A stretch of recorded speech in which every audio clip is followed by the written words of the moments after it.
Alkitab untuk anak-anak memperkenalkan ketika Tuhan menciptakan segala sesuatu.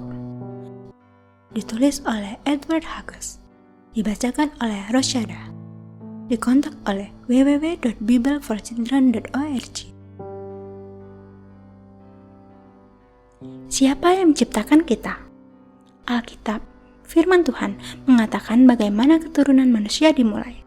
Bertahun-tahun yang lalu, Tuhan menciptakan manusia yang pertama dan menamainya Adam. Tuhan menciptakan Adam dari debu tanah. Saat Tuhan menghembuskan napas hidup kepada Adam, dia hidup. Dia menemukan dirinya berada dalam sebuah taman yang indah, yang disebut Eden. Sebelum Tuhan menciptakan Adam, dia menciptakan satu dunia yang indah yang diisi dengan hal-hal yang luar biasa. Langkah demi langkah, Tuhan membuat tempat-tempat berbukit-bukit dan padang rumput yang luas, bunga-bunga yang harum dan pohon-pohon tinggi. Burung-burung yang berbulu cemerlang dan lebah-lebah yang mendengung. Ikan-ikan paus yang berkubang dan siput-siput yang licin. Pada kenyataannya, Allah menciptakan segala sesuatu di dunia, segala sesuatu. Pada awal mulanya, sebelum Tuhan menciptakan segala sesuatu, tidak ada apapun selain Tuhan. Tidak ada manusia atau tempat atau hal-hal lainnya. Tidak ada apa-apa. Tidak ada terang, tidak ada gelap. Tidak ada atas, tidak ada bawah. Tidak ada kemarin, tidak ada besok. Hanya Tuhan sendiri yang ada, tidak berawal. Kemudian Tuhan bertindak. Pada mulanya, Tuhan menciptakan langit dan bumi. Dan bumi tidak teratur dan kosong. Dan kegelapan menyelimutinya. Kemudian Tuhan berkata, "Jadilah terang." Dan terang itu pun jadi. Tuhan menamai terang itu siang, dan kegelapan itu dinamainya malam. Jadilah malam dan jadilah pagi, itulah hari pertama. Pada hari kedua, Tuhan membawa air samudera, laut, dan danau-danau di bawah langit. Pada hari ketiga, Tuhan berkata, "Biarlah tanah kering muncul," dan hal itu terjadi. Tuhan juga memerintahkan rumput-rumput dan bunga-bunga dan semak-semak dan pohon-pohon muncul.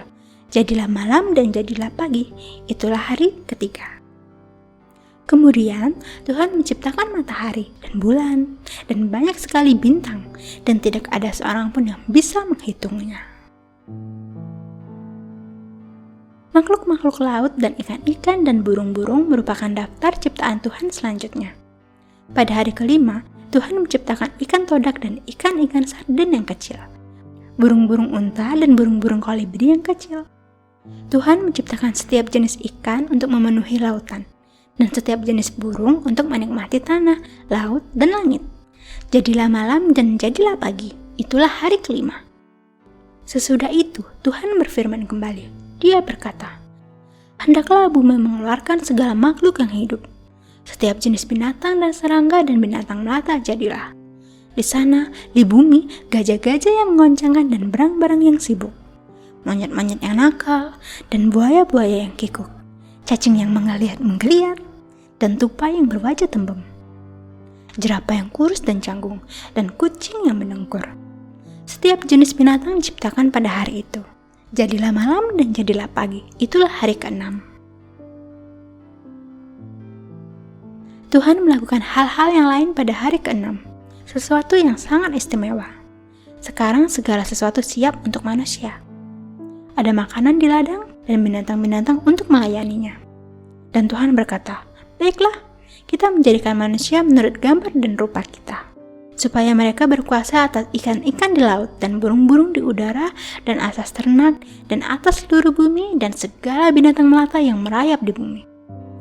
Maka Allah menciptakan manusia itu menurut gambarnya. Menurut gambar Allah, diciptakannya dia. Tuhan berfirman kepada Adam, "Semua pohon dalam taman ini boleh kau makan buahnya dengan bebas. Tetapi pohon pengetahuan tentang yang baik dan yang jahat itu, janganlah kau makan buahnya. Sebab pada hari engkau memakannya, pastilah engkau mati." Dan Tuhan Allah berfirman, "Tidak baik kalau manusia itu seorang diri saja. Aku akan menjadikan penolong baginya, yang sepadan dengan dia." Tuhan membawa semua burung dan semua binatang di hutan kepada Adam. dan Adam menamai mereka semuanya. Dia pastilah sangat pandai sehingga bisa melakukannya. Tetapi, dari antara semua burung dan binatang itu, tidak ada yang sepadan dengan Adam. Tuhan membuat Adam tidur. Tidurnya sangat nyenyak. Tuhan mengambil sebuah tulang rusuk Adam dan membuat seorang perempuan dari tulang iga Adam. Perempuan itu diciptakan sebagai penolong yang sangat cocok untuk Adam. Tuhan menciptakan semua itu dalam 6 hari. Kemudian Tuhan memberkati hari ke-7 dan membuatnya sebagai hari untuk beristirahat. Di dalam Taman Eden, Adam dan Hawa istrinya hidup bahagia dan menaati Tuhan dengan sempurna.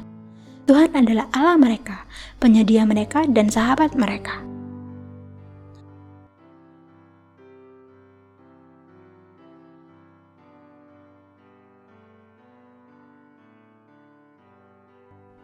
Ketika Tuhan menciptakan segala sesuatu. Satu cerita dari firman Tuhan, Alkitab, terdapat dalam Kejadian 1-2.